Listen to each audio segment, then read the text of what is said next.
सबसे बड़े नफरतबाज एंकर तिहाड़ी चौधरी को कर्नाटका हाई कोर्ट से बड़ा झटका लगा है। कर्नाटका हाई कोर्ट ने स्पष्ट शब्दों में कह दिया है कि जिस तरह से सुधीर चौधरी के द्वारा खबर प्रकाशित की गई थी कि कर्नाटका सरकार की स्वावलंबी सारथी स्कीम सिर्फ और सिर्फ अल्पसंख्यकों के लिए है, हिंदुओं के लिए नहीं है, ये एक जांच का विषय है। हम जांच में ये फरकेंगे कि जिस तरह से ये न्यूज़ को परोसा गया था, ये दो समुदायों के बीच में नफरत पैदा करने वाली है कि नहीं।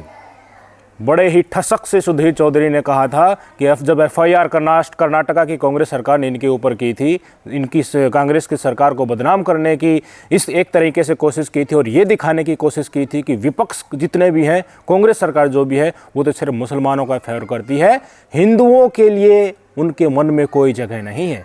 किस लिए कर रहा था? इसलिए कर रहा था ताकि भारतीय जनता पार्टी हिंदुत्व की राजनीति करते रहे और हिंदुओं को सिर्फ ये लगे कि हमारी केयर टेकर तो सिर्फ बीजेपी है और बीजेपी अपनी सांप्रदायिकता के सहारे हिंदुओं को डराकर अपने पाले में लेती रहे। ये पूरा का पूरा एजेंडा होता है। पर इनको नहीं पता था कि कर्नाटक में बनी नई कांग्रेस सरकार इनके ऊपर एफआईआर भी कर देगी और इनको कोर्ट में घसीटेगी। और आज कर्नाटका हाई कोर्ट में इस मुद्दे पर जब सुनवाई हुई और वहाँ पर जो भी डिबेट हुई, चर्चा हुई, बहस हुई, उनमें से सीधे तौर पर बात सामने निकल कर यहीं आई है कि जज साहब ने कहा है कि जिस तरह से आपने खबर परोसी है, आज तक नहीं और सुधीर चौधरी ने परोसी गई है खबर, उससे मेजॉरिटी कम्युनिटी जो है, हिंदू समुदाय, वो ये सोच सकता है कि देखिए कर्नाटक की कांग्रेस सरकार तो सिर्फ मुसलमानों को या फिर ईसाइयों को ही स्कीम का फ़ायदा दे रही है, इसलिए जो माइनॉरिटी के प्रति मेजॉरिटी में, हिंदुओं में मुसलमानों के प्रति या ईसाइयों के प्रति नफरत पैदा हो सकती है। इसलिए ये केस जांच का विषय बनता है। हम इसको जल्द से जल्द डिस्पोज ऑफ करने की कोशिश करेंगे और इसकी तारीख आज सुनवाई होने के बाद बुधवार को ही फिर से शाम 4 बजे के लिए रख दिया गया है। आप सबको पता होगा सुधीर चौधरी क्या काम करता है। हर मुद्दा उठा लीजिए, हर जो आवाज़ उठती है उसमें राष्ट्रवाद और हिंदुत्व खोजकर ये एक तरीके से भारतीय जनता पार्टी का स्पोक पर्सन की तरह व्यवहार करता है।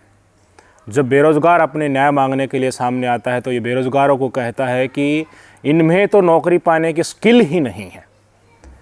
जब नूह का दंगा हुआ, इसी तरह को कोई भी झड़प, छोटी सी झड़प सामने आ जाती है तो ये उसको कहता है कि क्या अब हिंदू मुसलमान इलाकों से अपनी यात्रा भी नहीं निकाल सकते?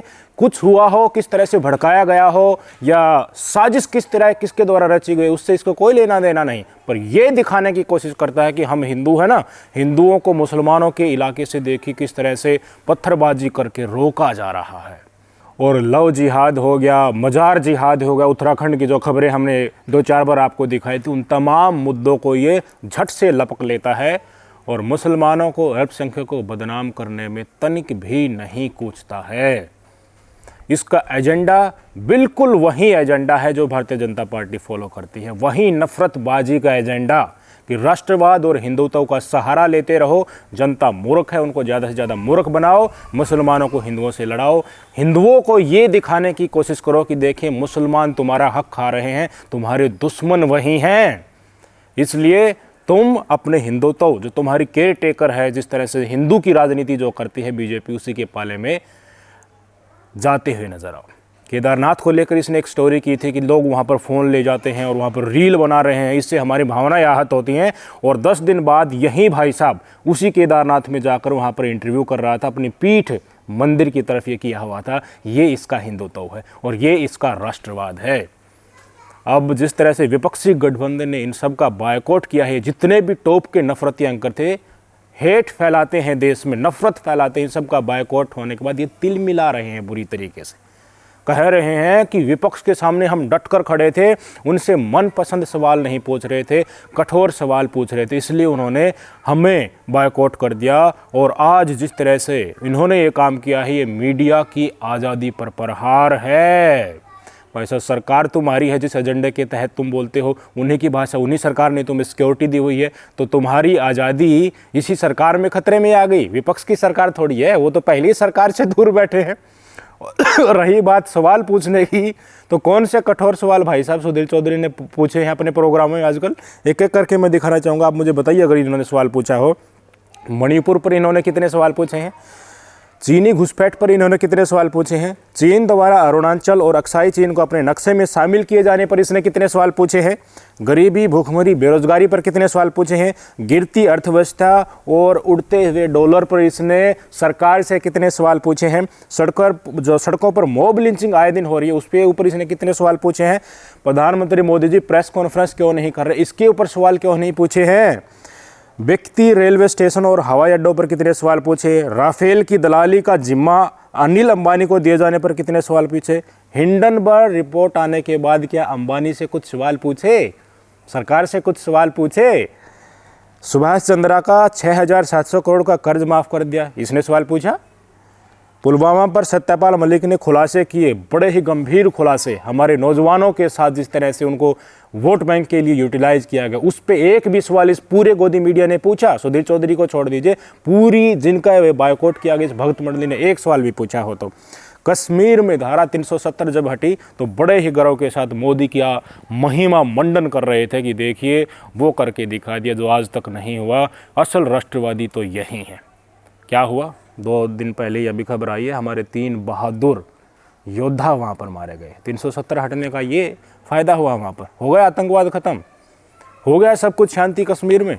कितने सवाल इस आदमी ने पूछे हैं जो हमारी महिला पहलवानों को रगड़ा जा रहा था वहाँ पर, उस समय पर यहीं तिहाड़ी चौधरी जैसे न्यूज एंकर और वहाँ पर आज तक वाले मौजूद थे। मैं स्वयं वहाँ पर स्टोरी कवर करने का आया था, तो मेरा एक बार उनसे बाइट भी उन्होंने मेरा लिया था और मैंने कहा कि देखिए सरकार कहीं ना कहीं ब्रजभूषण को बचाने की कोशिश कर रहे थे, तो इन्हीं चैनल वालों ने बाइट चलाई थी।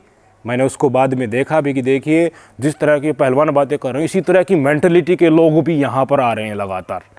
ये सोच है इस न्यूज़ चैनल्स की हमारे देश के संघर्ष करने वाले और पीड़ित लोगों के प्रति और अल्पसंख्यकों के प्रति। तो ये क्या करते हैं, मोदी की गोदी में बैठकर एक्सप्लेन करने की ज़रूरत नहीं है। कर्नाटक हाई कोर्ट के द्वारा जो आज ये चपेड़ा इनके ऊपर जड़ा गया है, ये संकेत है कि नफ़रत फैलाने वालों का आगे आने वाले समय में क्या हाल होने वाला है।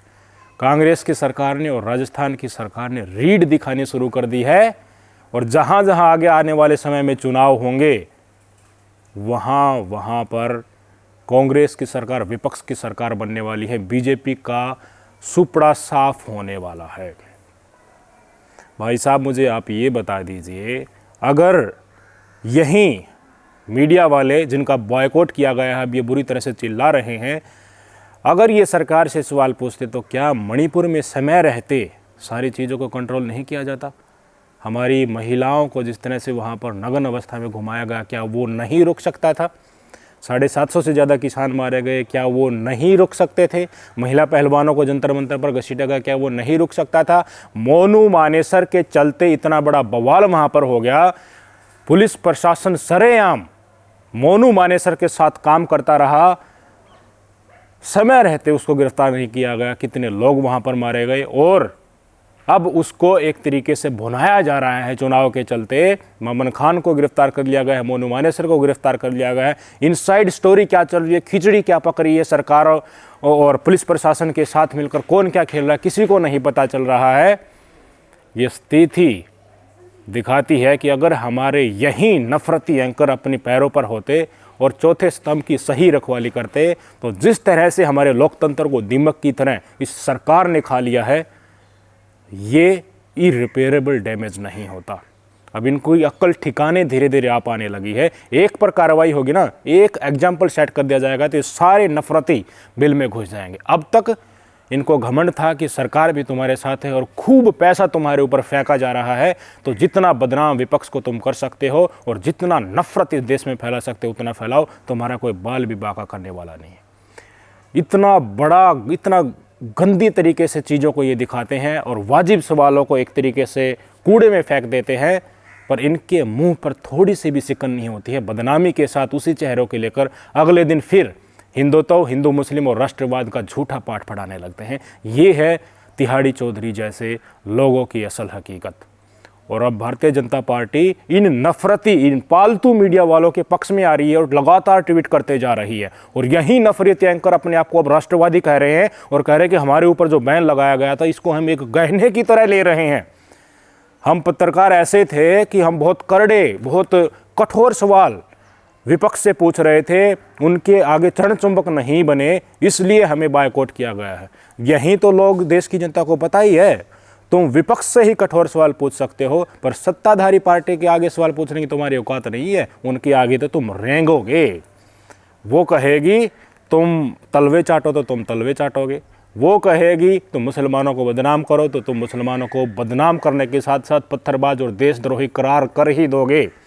अपने ही मीडिया ट्रायल में छोटा सा भी इंसिडेंट कहाँ पर हो जाता है, आज के दिन हमारे अल्पसंख्यकों की जो छवि सबके माइंड में जो बना रखी है, दिमाग में जो बना रखी है, वो इन्हीं नफरती चिंटुओं के कारण है। इतना नुकसान अब तक ऑलरेडी जो कर चुके हैं, उसको सही करने में, उसको रिपेयर करने में बहुत ज़्यादा समय लगने वाला है। मेंटलिटी को लोगों के अंदर इन्होंने एक तरीके से जो भय घुसाया है, नफरत घुसाई है मुस्लिम समुदाय के प्रति, वो ऐसे नहीं निकलेगी। वहम नहीं निकल सकता किसी के दिमाग से, उम्र बेशक से कितनी ही हो जाओ।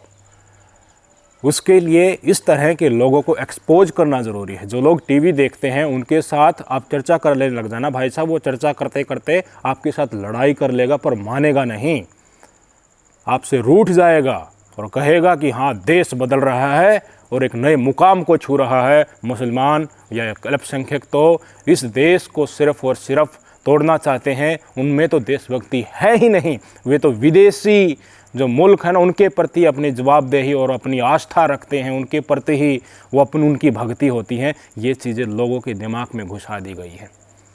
टीवी देखने वाले लोग अघोषित आतंकवादी बनते जा रहे हैं, जो मुसलमानों को देखते ही पता नहीं किस तरह की अनर्गल बातें करते रहते हैं। ये होती है मीडिया के सहारे, चौथे खंभे के सहारे देश के तमाम खंभों को गिराने की साजिश। अगर यही मीडिया अपने पैरों पर खड़ी होती, भाई साहब मैं आपको बता चुका हूँ कि जो भी अत्याचार हमारे साथ, हमारे अल्पसंख्यक समुदाय के साथ हुए हैं, बेरोजगारों के साथ हुए हैं, रोज़गार पर सवाल मांगने वालों के साथ हुए हैं, महिलाओं के साथ हो रहे हैं, दबे कुचलों के साथ हो रहे हैं, वो अत्याचार आज तक नहीं होता और जवाबदेही के साथ सरकार को जवाब देना पड़ता। प्रधानमंत्री नरेंद्र मोदी को अमेरिका में पत्रकार ने सिर्फ एक सवाल पूछे जाने के लिए परमिशन दी थी, उसी में ये निकला था कि प्रेस की आज़ादी और अल्पसंख्यकों के ऊपर अत्याचार। सबसे पुराने लोकतंत्र में एक ये सवाल मोदी जी से पूछा गया था और उसका जवाब देते हुए उनकी जुबान तुतला गई थी। और यही सवाल का जवाब ढूंढते ढूंढते अमेरिकी राष्ट्रपति G20 में आए। यहाँ पर उनको प्रेस कॉन्फ्रेंस नहीं करनी थी, वियतनाम में जाकर उन्होंने खुलासा किया कि एज ऑलवेज, जैसे कि मैं हमेशा कहता हूँ, मैंने मोदी जी से यही बात की कि सिविल सोसाइटी और प्रेस की आज़ादी के चलते जो ह्यूमन राइट्स को दबाया जा रहा है वो नहीं होना चाहिए। कहाँ तक भागोगे भाई? जो तुम्हारी वाहवाही कर देता है, मोदी जी के पैरों में एक छोटे से देश का नेता गिर जाता है तो आप इस मोदी में इंजेक्शन, लोगों को एक तरीके से मोदी साहब में हवा भर के दिखा देते हैं कि इसी व्यक्ति के कारण हो रहा है देश में जो कुछ बदलाव हो रहा है, और तो कुछ इसमें है ही नहीं। लोकतंत्र का असल रखवाला ही ये है। पर जैसे ही सवाल उठते हैं, भाई साहब कोई छोटा मोटा पत्रकार, स्वतंत्र पत्रकार यूट्यूब सोशल मीडिया पर इन पे तो उठा दे, नहीं तो इनकी इतनी औकात नहीं, इतनी हिम्मत नहीं है। आप समझ में नहीं सकते कि कितने कितने पैसे खाकर ये लोग बैठे हैं। पैसों के बल पर इस देश में सब कुछ खरीदा जा सकता है और रेंगते हुए इस देश की राष्ट्रीय मीडिया, नेशनल मीडिया आपकी आंखों के सामने है। अब स्थिति ये हो गई है कि सोशल मीडिया पर ये अपना पक्ष रख रहे हैं कि देखिए हम सही हैं, हम तो हमेशा से सवाल पूछते आए हैं, टीवी की आज भी महत्ता पहले जितनी थी आज भी उतनी ही है। तो जिस तरह से माहौल बन रहा है ना कि हमें आगे आगे कोई नहीं देखेगा, ये गलत है, ऐसा नहीं है। लोग हमारे साथ ऐसे ही जुड़े रहेंगे, ये तो कुछ चुनिंदा लोग हैं जो हमारा विरोध कर रहे हैं, जो हमें ट्रोल कर रहे हैं, ऐसा नहीं है। पर सच्चाई ये है, जो बीजेपी के वोटर हैं वो भी कहीं ना कहीं अंदर से मान चुके हैं कि मीडिया वालों ने तो बहुत बड़ा नुकसान कर दिया, इनको निष्पक्ष रहना चाहिए था। जो गोबर भक्त है, भक्त है, उनकी मैं बात नहीं कर रहा, पर जो एक तरीके से न्यूट्रल आदमी है वो ज़्यादातर हमारे देश की ज़्यादा से ज़्यादा संख्या, एक बहुत बड़ा परसेंटेज इन नफरतियों के विरुद्ध खड़ा हो गया है और इनको देखने के लिए खुश भी नहीं है, नहीं चाहता कि ये हमारी आंखों के आगे किसी भी टीवी स्क्रीन पर आए या सोशल मीडिया पर अपना ये चेहरा लेकर आए, जिससे हमें यही आभास हो कि यही नफ़रत का असल सौदागर है। बदलाव आने लगा है, धीरे धीरे विपक्ष ने डरना छोड़ दिया है और नफ़रतबाजों की वाट लगने वाली है। समय आगे आने वाला मानवता के लिए शांतिपूर्ण होगा अगर इसी तरीके से सबक इनको सिखाया गया। आपकी भी जिम्मेवारी बनती है, जहाँ भी ये लोग दिखे, ये नफ़रती लोगों का चेहरा जहाँ भी आपको दिखे, तुरंत इनको ब्लॉक करो। कोशिश करो कहीं पर भी ना तो ये आपको दिखे और ना ही आपके परिवार को, ना ही अपने बच्चों को इनका चेहरा दिखे। कंप्लीट बायकॉट करो। इस देश की जनता का आज सबसे बड़ा कर्तव्य है। इन्हीं के कारण हमारी ये आज हालत हुई है। ये सच्चाई है। सबक सिखाने का समय आ गया है। आपके हाथ में आज बॉल है, इस बॉल का इस्तेमाल करो। नमस्कार।